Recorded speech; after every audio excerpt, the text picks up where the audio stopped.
Breaking news: Trump faces a New York judge and becomes the first president charged with a crime. Historic moment as he stands in court to be arraigned over Stormy Daniels' hush money payment after surrendering in Manhattan, surrounded by chains.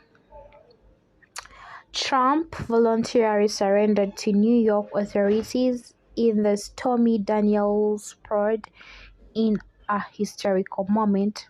He stood before a Manhattan judge to hear the charges against him over hush money payment.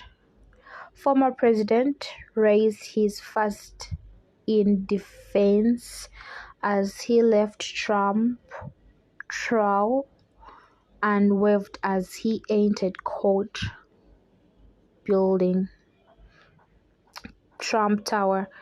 And of course, Donald Trump made history on Wednesday when he stood in a Manhattan court and became the first former president of the United States in history to be indicted of criminal charges. Trump, who is 76 years, surrendered voluntarily and was placed under arrest before the judge read the charges against him. As he stood alongside his defense in a packed courtroom, he faces multiple counts, including charges to hush money payment. Stormy Daniels in the final day of his presidential campaign in 2016.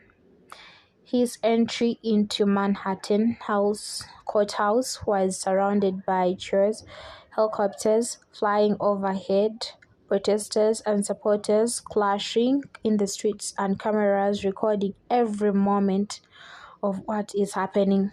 He avoided handcuffs and being pressed in a cell, but was fingerprinted and processed like any other indefended who appears in the courtroom.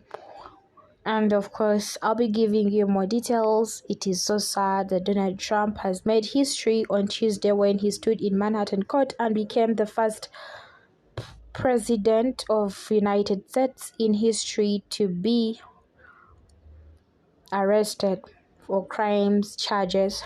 I'll be giving you more details. And of course, protesters.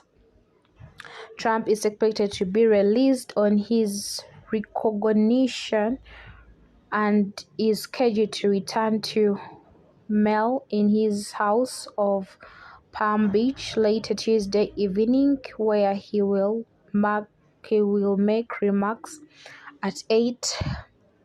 Trump has been defeated ahead of the hearing and declaring himself to be the victim of weaponizing legal system and political target by Democrats who don't want to see him win another term in the White House.